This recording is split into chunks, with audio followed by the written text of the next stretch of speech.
Yep, all good. Okay, so again, this is the agenda today. What is a tsunami? Understanding our tsunami alerts here, tsunami preparedness, um, partners in care, and your organizations, partner organizations' role in emergencies, and some information you need. We'll talk about personal preparedness, some unique challenges for Hawaii and why we have to be prepared for all types of hazards, and then a little bit of other disasters and Q&A. So going on into it. So, what is a tsunami? These pictures here are just some before and after photographs of Hilo area. Um, the top left is Wailoa Bridge, 1960 Chilean tsunami. A lot of damage here. This is the same area back in 2007. And the bottom left here is Kamehameha Avenue, 1946. That was the April Fool's Day tsunami. Um, Extremely devastating tsunami in the Big Island, with the after picture in 2007. So these events cause a lot of damage. So a tsunami basically is a series of very dangerous, large, long ocean waves caused by earthquakes or volcanic eruptions under the water or under the sea. They can also be caused by nearshore landslides too, but generally eruptions or earthquakes cause the big events. Couple notes here: you cannot swim or surf a tsunami. Tsunami picks up a lot of debris and rocks and cars and things, and it greatly increases the chance of injury, property destruction, and death. Um, the important the important thing with any tsunami event, of course, is knowing where your evacuation zones are. And we have two here in the state of Hawaii. We'll talk about that. And then the other thing is a tsunami can occur with little to no notice at any time, 24 hours a day, 7 days a week, 365 days a year, any time of day. Unlike hurricanes, which have seasons, tsunamis have no seasons.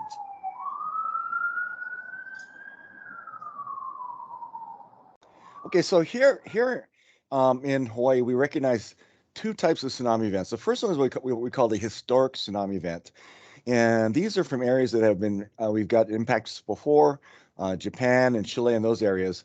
Um, a tsunami event really is the most deadly natural disaster for Hawaii. Here in the state, more than 220 people have died since 1946, including 6 people on Oahu. Now, all of our shorelines are at risk, not just the area facing where the earthquake generated. And this includes our waterways leading inland, so our streams and those areas can also flood due to a tsunami event. Tsunamis can have short lead times for evacuation. If we have a locally generated tsunami, we could see waves here on Oahu within about 30 minutes. For a distant tsunami coming from like Chile, we have 14 hours time to do something about it. Now, for a distant tsunami event, we're looking at probably about 70,000 residents and visitors could be impacted. Okay. Now, the other event we have, what we call an extreme tsunami event, which is just a really rare event. But sometime within the past 1,000 years, the Hawaiian Islands were impacted by an extremely large tsunami event, triggered by a 9.0 magnitude or higher earthquake in the Aleutian Islands. Again, this is a very rare event, but what happens, we found archaeological evidence that says that this event happened. So since that was there, we had to model against that. So we have two evacuation maps here. Now, for this type of event, what's you need to understand is that for a historic tsunami event, about 70,000 people have to evacuate. If we were to get impacted by an extreme tsunami event, we're looking at anywhere from 400,000 residents and visitors on this island would have to evacuate, and that's a lot. High consequence event, if it happens, a lot of damage possible. Now, tsunamis also, and let's look at some of our travel times. Um, these are areas where we've been impacted from in the past. Of course, Japan, if we get an earthquake from Japan, we saw this in 2011. We got about 8 hours before the waves would get to the state of Hawaii. From the Aleutian Islands, 4 to 5 hours. From Chile, about 14 to 15 hours. And then in October of 2012, we had this event that came out of nowhere. It was an earthquake in the Queen Charlotte Islands. We had less than 5 hours to respond to this event. It was an unusual area for us to get an evacuation from, but it was there. So these are the distance tsunami travel times. Now we're talking about local event. If we were to get an earthquake off of the Kalapana area here in the Big Island, we can see waves here on Oahu within about 25 to 30 minutes. So for our distance tsunami events, we have our siren warning systems. We have those things in place. For something like this, well, you may hear the siren and have no other notification. It may be the earth shaking or something like that. So a local tsunami event, we've only had one in 1975, and it only impacted the Big Island. So we have modeling that says this is going to happen, but we've never had an event from the Big Island directly impact all the other islands in history. But the hazard and threat is there. So let's talk about understanding our tsunami alerts. And this is Kona Bay in March of 2011 during the um, Japan Tohoku earthquake and tsunami event.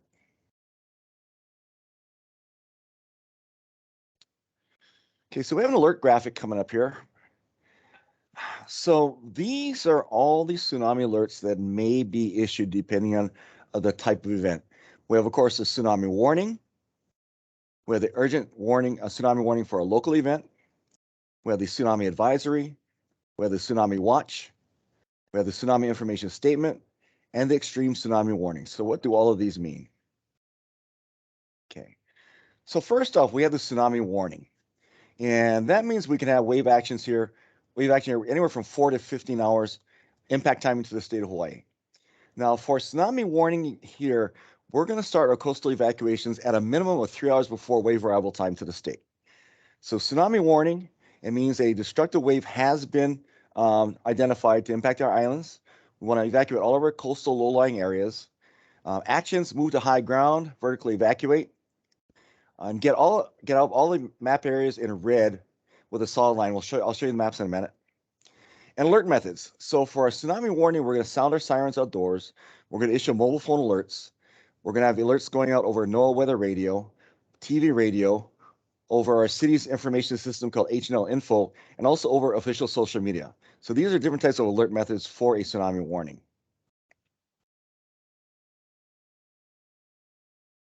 Okay. All right, so next one is urgent tsunami warning for a local event. Again, as with the distant tsunami warning, a destructive tsunami waves are expected to impact our low-lying coastal areas. Again, get out of the evacuation zone, get to the fourth floor or higher in a building, evacuate map areas in red on our evacuation maps. And alert method: outdoor sirens, mobile phone alerts, NOAA weather radio, TV radio. All right. Now, also for an urgent tsunami warning, you may see what we call natural tsunami warning signs, and I'll cover that in a minute. That may be the natural tsunami warning signs may be your first indicator that something is happening near shore that's created a tsunami. So next one is what's called a tsunami advisory. So what this means is that it's widespread flooding expected, but not destructive on shoreline. So we've had these in the past from Chile and South America, and what is we want to evacuate our shorelines. We don't want people in the ocean swimming where they could get pulled over a reef. So we're going to clear our beaches, close our beaches, and get folks off the beaches and away from the waterways. An alert method for this there's no siren sounding for this, so it'd just be our city information system and social media. So tsunami advisory. Next one is a tsunami watch. Now, a tsunami watch means that an earthquake has occurred somewhere within the Pacific area that may have generated a tsunami. So at this point, the Tsunami Warning Center for Island, they're analyzing different types of computer data and satellite data to decide if we have a destructive wave coming. Now, for this one, when a watch is issued, you need to be prepared to act. Know your evacuation zones in case the watch goes to a warning, right? So for this one, our alert method will be, again, our city's information system, HNL Info, and official social media. The next type of alert is what we call the tsunami information statement. And you see this quite often. We'll have a large earthquake someplace in the Pacific that has no effect on Hawaiian Islands, and it'll be just an information heads up, right? Something's happened, no wave is necessary, no action is necessary, just be aware. And depending on the size of the earthquake, if it's in excess of 7.2, we generally issue city information on that just as an alert so that you know it happened, but there is no impact for the state of Hawaii expected. The last one is what we call the extreme tsunami warning. Again, this is a rare event. It really has a less than 1% chance in the next 50 to 100 years of happening. But again, if it happens, we got to evacuate a large area around the coast of Oahu here. Right? And again, alert method: outdoor siren warning system, mobile phone alerts to your phones, NOAA weather radio, TV and radio, city information system, and of course, official social media. So let's talk about tsunami preparedness right now. So, Chris, the first thing right now is to know where your evacuation zones are, where you live, where you work. Um, your organization itself might be within the evacuation zone, right? So the best way to do that, we have on our website, you can go right here to honolulu.gov/tsunami evac. You can click on that and it will take you to an interactive map. Basically, you can put an address anywhere in the state of Hawaii, and it'll quickly show you where that address is in relationship to the evacuation zones for the state of Hawaii. All right. So first off, know your evacuation zones. Now, as I mentioned, we have two zones. We have for the historic tsunami and then one for the extreme tsunami event. Okay, here we go right here. So um, this red zone here, the historic tsunami evacuation zone, more than likely will be the event we are going to have to evacuate sometime within the future, right? Because these areas have been impacted in the past and we're probably going to get hit again. So basically, if we have a tsunami evacuation for a normal event, you want to get out of the red zone and get into either the yellow or the green. Now, if we have that large tsunami event, 9.0 greater earthquake or higher from the Aleutian Islands, and we have to go to an extreme tsunami event, everyone in the red and yellow zones will have to go into the green. And again, that's a large area. We're looking about 400,000 people in that area have to go. And that includes our residents, our visitors, and our homeless population in the coastal evacuation area. So it's a lot to think about. It's a big area. Again, extreme tsunami event, very rare, low probability, but the hazard is there. So you can leave the zones either by walking, driving, and under certain circumstances, our city buses will provide evacuation transportation out of the zone, take you into the safe zone. Also, another option is what we call vertical evacuation. Now, if you are in a tsunami inundation/evacuation zone in a building that is 10 stories or higher, if you get to the fourth floor or higher, you should be safe, right? So vertical evacuation is an option here. If you don't have time to go on the ground and walk or drive out of the area. Also part of your planning for an evacuation, if your facility or your home is in the zone, it's good to have a thought out plan of where you're going to drive, where you're going to walk out to, and where you're going to go. And the last thing with preparedness is knowing the natural tsunami warning signs, right? You could be at the beach anywhere in the world. You know, any beach pretty much has the ability to be impacted by tsunami, right? So if you are at the beach and you feel a strong earthquake, especially when it's strong enough to knock you down or cause you to fall, if you see a sudden rise or fall of the ocean itself, or if you hear a loud roar from the ocean, those are all indicators that a tsunami may be inbound to that shoreline, right? That could be a locally generated tsunami. You may not hear a warning because it happens so fast, right? So natural tsunami warning signs. Now, partners in care and our community partners, what can you do? How can you help? You know, knowing that we have a tsunami threat, um, our we partner very closely with all of our outreach organizations to assist us in getting emergency information out to at-risk populations. That could be our seniors and our elderly folks. That could be our non-English speaking populations. And in the case of Partners in Care and our community partners, you have invaluable connections to our homeless population. You know where our folks are, especially in the coastal hazard areas. When we have a tsunami or even a hurricane event coming up, we communicate to your organizations through the Department of Community Services, who has a seat here in our operations center, right? So you can assist us by knowing where the populations are and assist us in educating our homeless folks to the hazards of tsunamis and also alerting them if we have an event coming.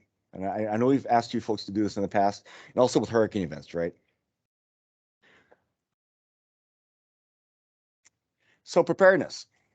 So one of the big things with a tsunami event for everyone really is having a preparedness plan, an emergency plan. Now, at the organizational level, you should have a plan that identifies other hazards that can affect our homeless populations or your organization. Your plan should also specifically address different methods of receiving emergency information, especially when folks are in the field. And it can be as simple as carrying an AM or FM pocket radio if you're going out in the field for a tsunami event, right? Now, for all facilities, especially those in evacuation zones, it's a really good opportunity to develop a continuity of operations plan. Now, basically, that means knowing that you may have to relocate your staff and equipment and things. You have to have a plan that addresses that, right? So first off, the plan should look at evacuation relocation, knowing where you're going to go, relocate to, having a plan to protect essential records, management and backup systems, right? Plan should address successions and delegations of authority, communications, again, emergency communications, how are you going to alert and warn your staff and those folks that you provide assistance to. Okay. Now, to help you in doing this, FEMA has a business continuity planning suite right here at ready.gov, and it's a very good site. It's for businesses, it's for non-government organizations, it's for anyone really who has a facility and they want to have some type of plan for various types of hazards. So I highly recommend taking a look at this suite if you do not have a continuity of operations plan. It has a bunch of templates and it's a very good website. So other planning considerations, city role. So when we have a tsunami watch, which means, again, a destructive tsunami is possible, we're going to activate our city's Emergency Operations Center here in the Frank Fossey building. Now, emergency information for partners in care and your partner organizations will come to you via the Department of Community Services, which has a seat here in the Emergency Operations Center. Now, when we go to a tsunami warning again means a destructive tsunami is confirmed. What happens at that point is they start calculating what's called the state wave arrival time. Now, the science is really, really good. They can calculate down to the minute when the wave is going to impact the various parts of our state of Hawaii here. Right? They're getting better at trying at figuring out how big the wave is going to be. So we don't have as many warnings and evacuations that we used to have back in the 80s and 90s, right? But again, we're looking at wave arrival time. So another thing that's going to happen too, again, at this point, we're going to be coordinating evacuation assistance with the bus.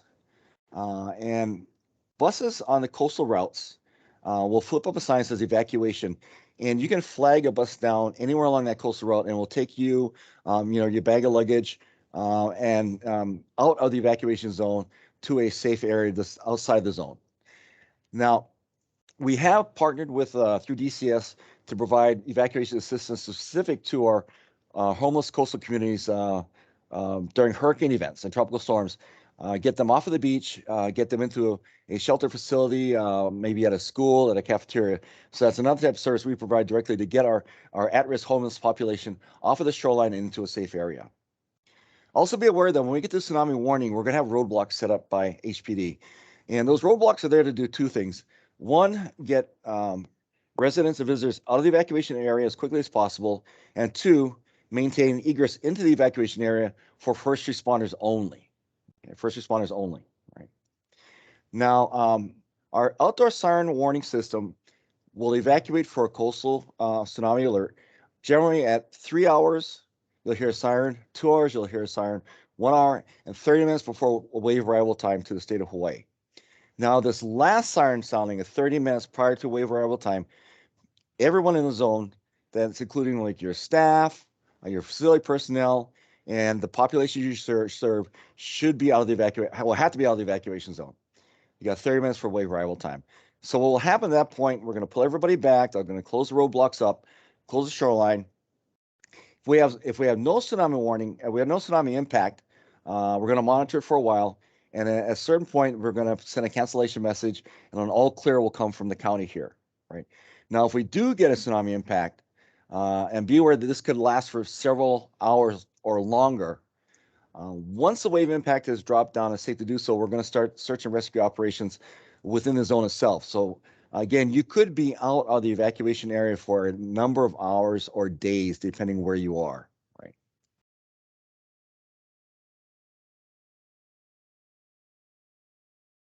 Okay, so along with organizational preparedness, the other part of the picture is being prepared personally. Now, personal preparedness for any type of disaster is very important, but for folks like yourselves who have organizations that are there providing assistance to our homeless populations, et cetera, you're key really to their ability to have information and survive events like this, right? So you need to be prepared uh, so you can do your jobs. The same thing like for us here at Emergency Management. I have to make sure that my family is prepared at home so I can go ahead and do my job when we have these emergency events. So some basics here on personal preparedness. Um, Make a plan, build a kit, and stay informed. So let's look at it real quick here.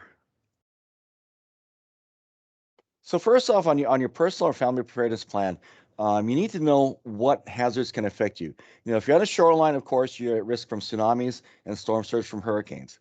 If you're not, good, but you could be in areas prone to flooding. You could be in an area that can get isolated due to a hurricane tsunami event. You could be next to an area that has a lot of chemicals like copper, right? So you need to be look at what other hazards can affect you, and also ask yourself, do you need to evacuate for these different disasters? Um, how will you keep in touch with your family? Do you have an off-island contact? Now, how will you reunite with your family if you're separated? Uh, for those of you who have um, your parents with you. Like for myself, my dad's 91. I have to plan for his preparedness. I have to evacuate him from his home, take him to my place if we have a hurricane coming, right? These are special considerations you need to look at putting into your personal and family disaster preparedness plan. Another thing to think about, of course, for any type of disaster is insurance. You know, do you have insurance for your property? Do you have renter's insurance? So all these things are part of making a plan. And again, another plug here for making sure your family is disaster prepared at home. Because if you have to go to work during an emergency, if your family is not prepared, you're going to be worrying about them, they're going to be worrying about you, and it's going to be awful hard to do your work and provide your service and assist anyone else, right? And again, your family will feel much safer and secure in your absence if they're prepared at home. Next thing is build a kit. Now, we used to have a list that would tell you exactly what you need, how many cans of Spam, how many cans of sardines, all these other things in your kit, but everybody's different, right? So the biggest thing to think about, of course, now is 14 days, right? We've been suggesting to plan for 14 days for several years now. Primarily, it's because we have a large population. We're isolated here in the Pacific, right? It takes a long time to get stuff here. It's a lot to ask to be prepared for 14 days. I mean, that's food, water, clothing, and a lot of other things, right? Uh, but planning today now, looking at your family's needs, looking at the individual needs, and how you can meet that 14 days is going to help. You don't want to be thinking about this when the tsunami warning is going off, right?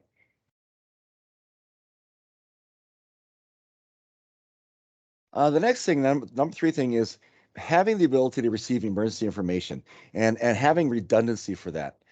Of course, all of us carry smartphones right now, and in those phones, we have the wireless emergency alerts. Um, we have our outdoor siren warning system for folks who are outdoors, and that's our sirens on our poles here. We broadcast emergency information over the emergency alert system over TV and radio. And then we also have, again, a lot of emergency alert apps and official social media.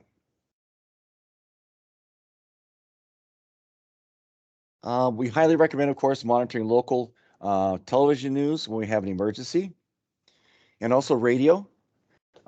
As far as radio goes, these radio stations up here, KSSK primarily, KSSK has a generator at their broadcast station and at their transmitter. So they're going to keep broadcasting all the way through. So that's a really good station to include in your emergency plan for your family or for your organization preparedness, right? And we have other channels that do multiple languages.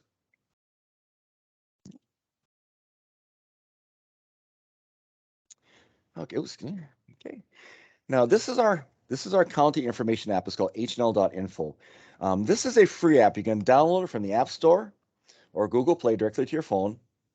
Or you can go online here to hnl.info and sign up online. And you'll get emergency information from our department, Border Water Supply, our transportation services, Honolulu Rapid Transit now, and also the Honolulu Police Department. So we do routine and also emergency information on this platform. Again, it's free. You download or use, and you can sign up for emails or push alerts or alerts directly to your phone, SMS alerts, etc. Again, hnl.info, and it's free. For your planning and preparedness, we do have a number of sites. Of course, our website here at the Department of Emergency Management, honolulu.gov/DEM. We have a lot of multi-hazard information here. At the state level, we have Hawaii Emergency Management Agency. We have their website here, and we're slowly getting out of the pandemic. But if you need COVID information here for your planning, One Oahu is like the source here for the City and County of Honolulu for current COVID information.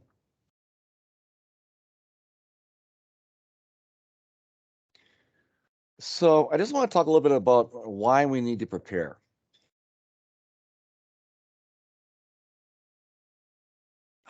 So we're an island state. We're surrounded by water. We have an extremely large population here just on Oahu.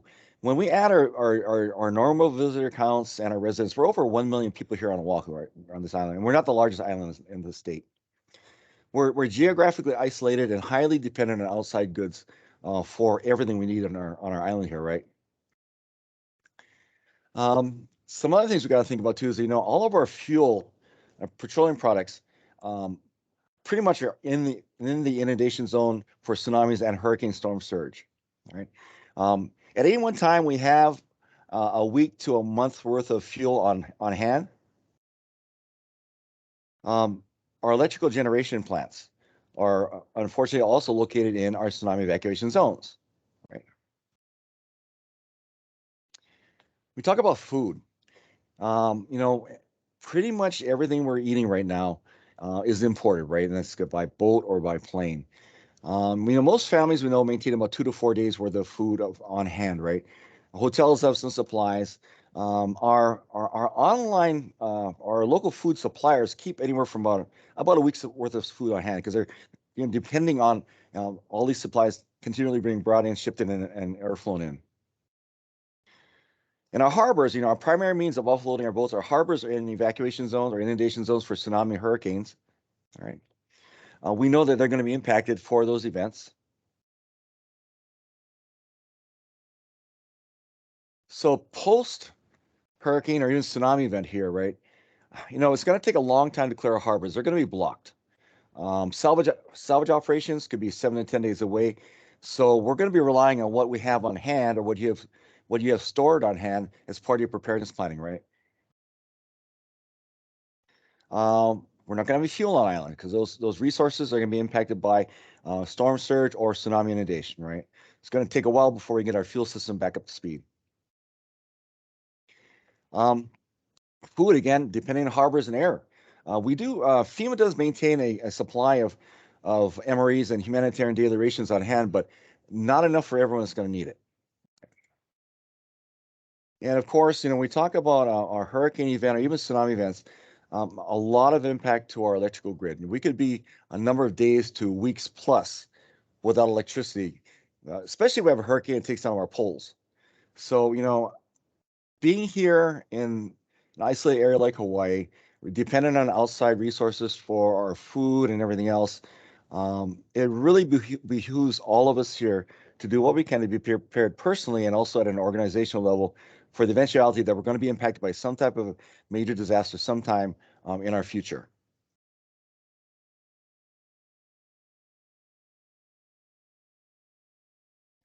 Now, we can also be isolated here on this island here. And again, for hurricane or tsunami, if you live in an area like Leeward Oahu, Windward Oahu, North Shore, if we get severe coastal inundation from a tsunami event, it's going to take a while before we can clear the roads to get to you, right? Hurricane event, same thing. A lot of debris, a lot of damage, roads closed, impassable. You could be isolated for up to 2 weeks.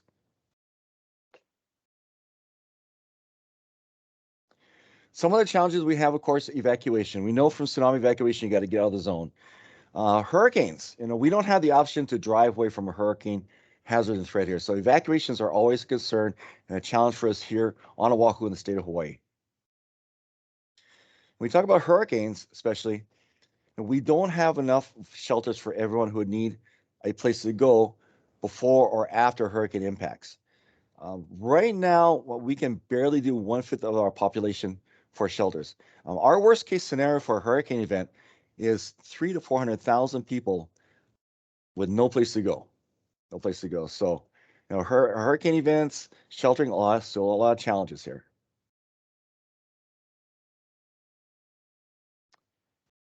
And lastly, just a quick mention here, we do have other types of disasters we have to prepare and plan for. So all these things here, like natural hazards of hurricanes, tsunamis, and floods. We have human-caused technological threats like terrorism, hazmat spills. All these things can affect us personally, our families, and also our organizations. So when you talk about hazard planning for your plans, these are all things you need to consider that can impact us and how this would affect you and your family.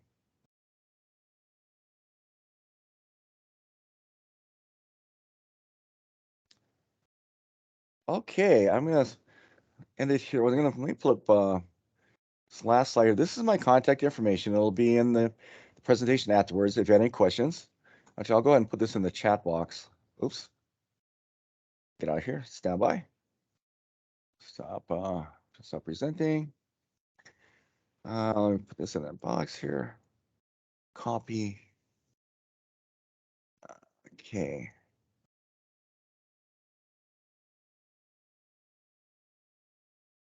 Oh wow. That came out really. That came really. Okay. So that's my contact information. It came out really big. Does anyone have any questions? I know it's a lot to cover in a short period of time. There's a lot to consider.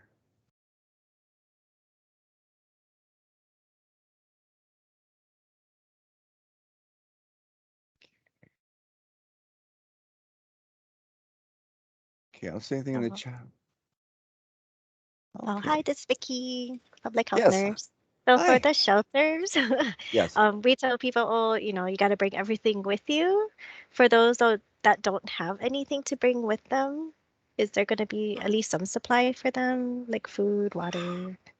Yeah. Well, let's just talk about tsunami. For tsunami events right now, we do not have pre-designated shelters. We just want everybody to get out of the evacuation zone for that, right? We may try and open some shelters depending. Um, it's hard to get people out in the middle of a tsunami warning to staff a shelter, right? But in general, the tsunami is going to provide you just for a shelter for a hurricane now, provide you a safe place to go, but you have to bring your supplies with you. Unfortunately, there may be some things there, but it's not a guarantee. We're just planning to provide a safe place to go. Now, for a hurricane event, on our website, if you go up, we do have a list that shows you all the 126 shelters available on the island of Oahu, and that list. We may or may not open all those shelters for a hurricane event, right? It just depends if we're going to direct impact or if it's passing north or south of the island. But it's good to know where those shelters are. Uh, Now, those hurricane shelters for our residents here are should be a last resort. We highly recommend for a hurricane event if you can evacuate to a home of a friend or family, if you're in an older home or a home at risk, uh, etc. But if you cannot, the hurricane shelters are there for that. Now, for a tsunami event, if we get a destructive tsunami event, post impact, we're going to open shelters based on location and what accessibility we have on roads, right? Um, but again, they have to take supplies with you for any shelter operation right now. At a certain point, Red Cross will try and open up what we call long-term congregate care shelters and bring supplies in, but that could be a number of days to a week after the disaster impact before it's going to happen. So I know it's hard, but you really have to. If you have to go to shelter, you have to bring your own supplies. Okay. Anyone else?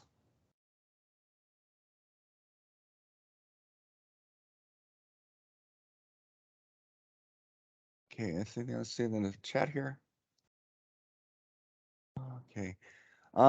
Okay, so I have my contact information in like really large font here. Keyboard that's available for if anyone has any questions afterwards, feel free to call or email me. Elliot, anything else? I don't think so. I think we're all good. If you haven't already and you want to get the information afterwards, can you just throw your email in the chat box? But yeah, that's it for me. John, thank you so much for presenting today. And this is really great and definitely needs to be talked about and planned for. So I'm excited. I guess one of the things I should throw in there is that we have worked with organizations, non-government organizations, et cetera, to assist you in putting together your emergency plans or your continuity operations plans.